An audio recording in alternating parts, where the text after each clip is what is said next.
Welcome and thank you for joining me. I'm Gerry Oginski, a New York medical malpractice and personal injury trial lawyer practicing law here in the state of New York. Today's topic is about some questions that you may have if you suspect that your child has been the victim of a birth injury. Many times a parent will wonder, why is my child like this? Why isn't my child developing the way that other children are? I notice that my child is not grabbing things or developing and meeting his or her milestones that the pediatrician tells me about. She's not sitting up at the appropriate time and not learning to talk. She's not crawling. She's not using utensils. She's not focusing when I call her. And these are signs that may give you an indication that something is not right. Your child's pediatrician is usually the first one to see the baby and to recognize whether the baby is progressing over a period of time. They use statistical charts to graph and determine when child meets certain milestones. When do they first start to sit up? When do they first start to talk? When do they first start to crawl? These are known as milestones. And if your child is not meeting those milestones and doing other things, you have to bring it to the attention of the pediatrician. For example, if your baby is developing seizures for apparently no reason at all, then in all likelihood the doctor is going to send you to a doctor who specializes in conditions of the nervous system known as a neurologist for a workup. You may have taken your child to the playground and seen all the other children playing or walking around or being held by their parents, and your child is not like theirs. And you question, why not?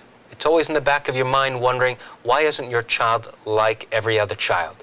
And those concerns will lead you to question certain things that may have been done at the time of delivery.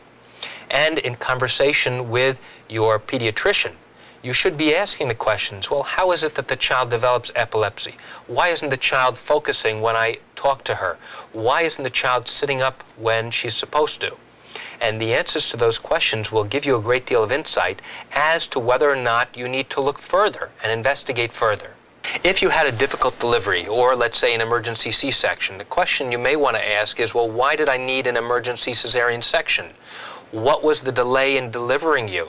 Was there a problem in recognizing that the baby had a problem in your womb before she was delivered? And all of these things are going to lead you, most likely, to question not only the pediatrician, but probably your obstetrician when you go back for your follow-up visits. If your child is not moving his or her arm, you have to ask, why not? Does the baby need physical therapy? Will the baby need occupational therapy? Is it a permanent condition? Will you need to go for nerve testing to determine if there are nerves that have been permanently damaged and injured in the arm?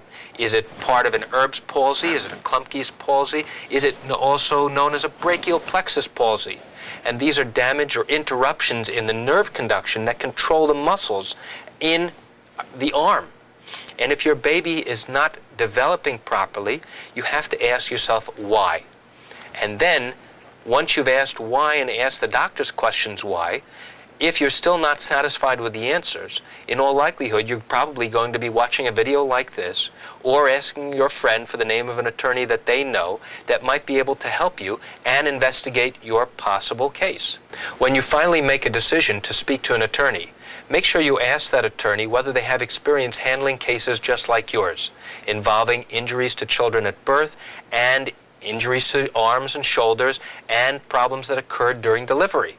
If they don't, you might seriously want to consider speaking to an attorney who does have the experience, because it's going to be very important down the road in the event you do have a case to have an experienced attorney. Many times parents will call me telling me that they've asked their pediatrician and their obstetrician why their baby has a particular problem and they don't get any real answer. And the doctor tries to minimize the problem and says, look, we can't dwell on what happened in the past, let's simply address what we can do for you now. And that's okay to address the child's current problems and how to deal with them, but you also have to be able to evaluate what actually occurred and what brought about this condition. Because if it was a result of improper medical care, then you and your child, in all likelihood, will be entitled and have a right to be compensated for the injuries that he or she has suffered. And that's very important for you to understand and for your attorney to explain to you. And that's it on today's video tip. I'm Gerry Oginski. Thank you for joining me. Have a great day.